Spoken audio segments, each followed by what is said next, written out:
Com a palavra, o líder da bancada do Partido dos Trabalhadores, o vereador Vanderlei Paulo de Oliveira, que dispõe de 8 minutos.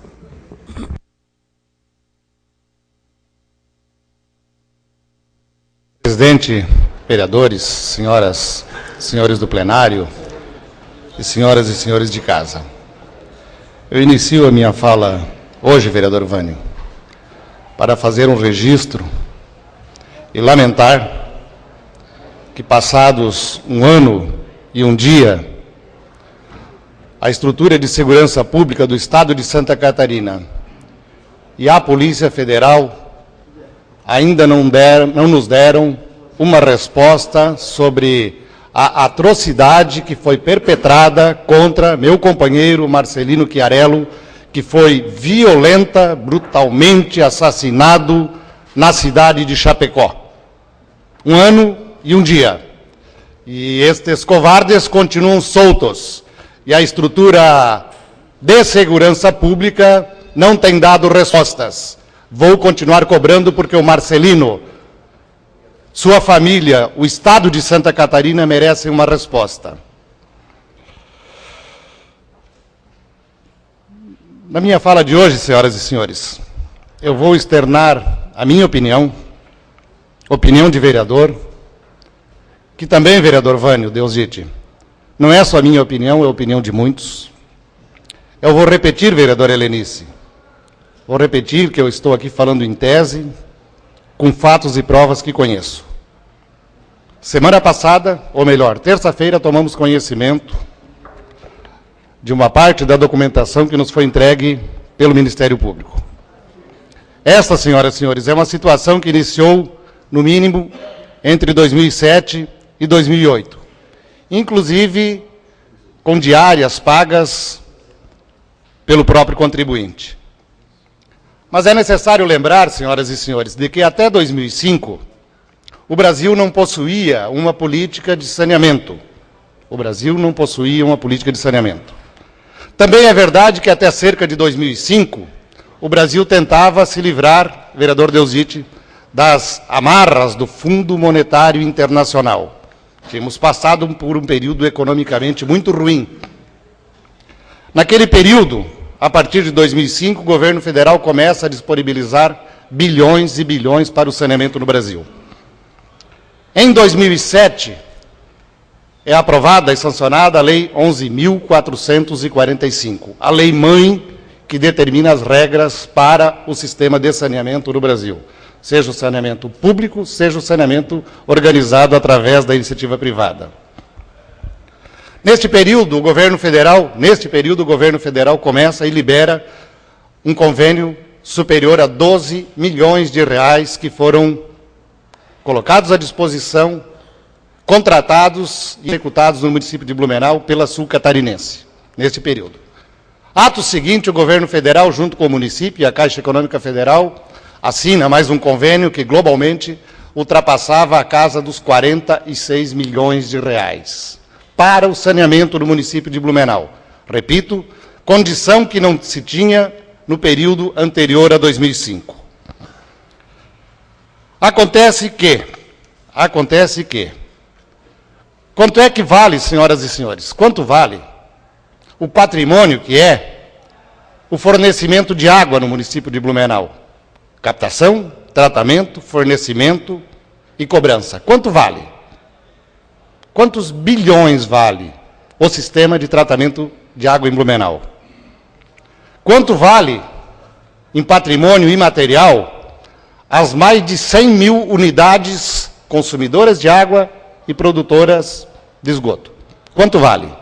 Com certeza, estas unidades valem mais alguns bilhões de reais para Blumenau. Nesse período, senhoras e senhores, já se tinha instalado em Blumenau parte do sistema de esgoto. E vão perguntar para o Renato Viana e para o Décio Lima quanto valia o que estava instalado em Blumenau, na Rua Amazonas, na Beira Rio, na Rua 15. Perguntem, não para mim, perguntem para os dois prefeitos que tinham executado estas obras. Com certeza absoluta, Marcão, este patrimônio instalado já valia mais de 100 milhões de reais.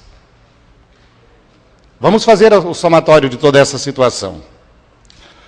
Bom, o que aconteceu?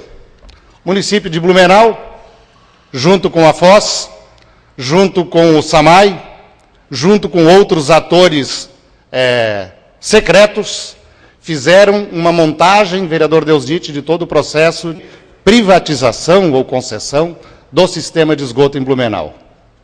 Peguem todo este patrimônio e vamos ver.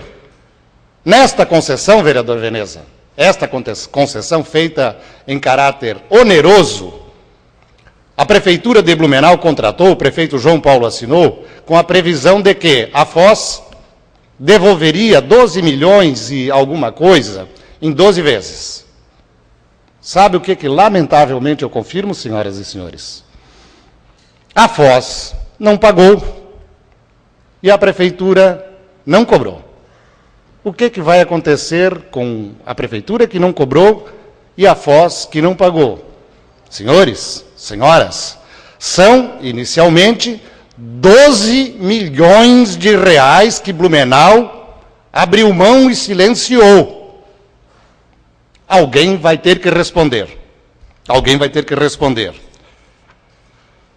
Agora, senhoras e senhores, o esquemão, entre aspas, descobrimos agora, vereadora Helenice, o esquemão, entre aspas, montado na cidade de Blumenau, tem a pachorra de se utilizar de um dito consórcio intermunicipal que não funciona, uma dita agência reguladora que não está montada, tem um ou outro técnico, o Conselho Municipal de Saneamento foi instituído por lei e não se tem notícia de que este conselho está funcionando, e este esquemão, montado nos idos de 2007 e 2008, agora tenta, com a complacência destes, assaltar o contribuinte de Blumenau em mais cerca de 120 milhões de reais que nós vamos ter que pagar. E olha, senhoras e senhores, eu tenho documentos aqui em mãos que provam. Tem gente hoje pagando, não os 80% do Código Tributário Municipal de esgoto, não os 98% ilegalmente aprovados e passados para a Foz. Tem gente hoje pagando 106,4% da taxa de esgoto sobre a taxa de água. Tem gente hoje em Blumenau pagando consumo 3 vezes maior de água do que consumia anteriormente. Vereadora Helenice, eu gostaria de pedir, se possível, mais uns 5 minutos para eu concluir, vereadora Helenice, porque eu gostaria de fazer o encaminhamento final sobre este assunto. Lhe concedo mais 5 minutos. Obrigado, vereadora Helenice. E com certeza agradeço, porque esse assunto pode não agradar a muitos, pode não ser bom aos ouvidos de muitos, mas é necessário de ser levantado com segurança. O que aconteceu nesse período é que o governo submeteu a Câmara de Vereadores a um vexame, vereador Deusdit. Nós, eu, você, o Vânio e outros em alguns momentos, nós sempre dissemos não, porque nós tínhamos clareza do vexame que estava sendo imposto à Câmara de Vereadores. Outros vereadores foram forçados a aprovar esta barbaridade aqui no município de Blumenau. Infelizmente, as coisas aconteceram, foram diversas leis que foram feitas aqui e que nos deram cumprimento a estas sacanagens. Este assunto, senhoras e senhores, é de nosso conhecimento aqui, de quem se envolve na vida pública.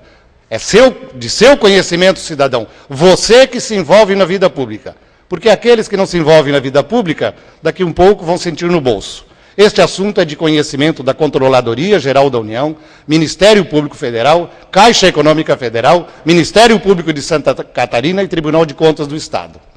Infelizmente, agora, o Tribunal de Contas do Estado faz um parecer, mero parecer. Parece-me que o Tribunal do Estado não quer a verdade. Porque a verdade, senhoras e senhores, a verdade é que esses experts que fizeram a montagem deste crime lesa-pátria em Blumenau, posterior à Lei 11.445, tentaram usurpar dinheiro público e agora tentam, mais uma vez, nos usurpar de recursos públicos, senhoras e senhores. Eles, primeiro, vão ter que responder com base na Lei 11.445, que eles usavam nos documentos aqui, ou nos papéis aqui, que eu não dou natureza de documento, para tentar enganar a população de que estavam fazendo o trabalho correto. Então, senhoras e senhores, logo em fevereiro de 2010, quando assinaram o contrato, Deusdite, assinaram um contrato de 310 milhões. Em novembro de 2010, esse contrato de 310 milhões passou para 2 bilhões 160 milhões 563 reais e 737 para a nossa população. Contratinho, né? Este contratinho. Muito bem. Agora, com a vinda desses documentos, com essas informações agora, com esta montagem feita através de um contrato em que contrataram por convite uma empresa, entre aspas, especializada, para fazer o projeto, agora esse contrato estoura. Como é que nós vamos ficar? O que vai acontecer? Por que é que a Polícia Federal não pôs os pés em Blumenau ainda, senhoras e senhores? Todo mundo conhece desta situação. Por que é que o Tribunal de Contas da União não pôs os pés em Blumenau ainda, se todo mundo conhece dessa situação? Felizmente, nós temos em Blumenau uma promotoria da moralidade pública que não dorme. Ao longo deste tempo, assim como nós, veio acompanhando esta situação. Felizmente, vereador Vânio, porque se nós tivéssemos uma promotoria que dormisse, como outras promotorias que dormem em algumas atribuições, esta não, vereador Deusdite, esta permaneceu acompanhando. O Poder Judiciário de Santa Catarina está com isso em suas mãos há muito tempo. E por que não tomou providência? Para prender ladrão de galinha dá, né? Não é verdade? Para cobrar dinheiro de pobre dá. Agora, para acertar as coisas que é para proteger a nossa população, o Poder Judiciário circula de um lado para outro e não toma as decisões. Com esses documentos que chegaram às nossas mãos, senhoras e senhores, nós, vereadores, temos que tomar uma posição. Com base nas informações trazidas pelo Tribunal de Contas, pelo Ministério Público, a nós, vereadores, os atuais vereadores, nós temos que tomar uma posição e temos que tomar um encaminhamento, vereador Deusdite. Erraram quando, em 2009, não acataram a sugestão do vereador Deusdite de propor uma CPI sobre esse assunto. Deveriam ter proposto, porque, infelizmente, talvez os vereadores lá não soubessem do caminho que estavam tomando para este crime lesa-pátria do assalto a mais cerca de 120 milhões de reais contra o nosso contribuinte. Por isso, senhora vereadora, senhores vereadores, senhoras e senhores que nos acompanham, a Câmara de Vereadores tem que tomar um encaminhamento, tem que tomar uma posição, ajudar as estruturas a dar uma resposta para a nossa população. Era isso no dia de hoje.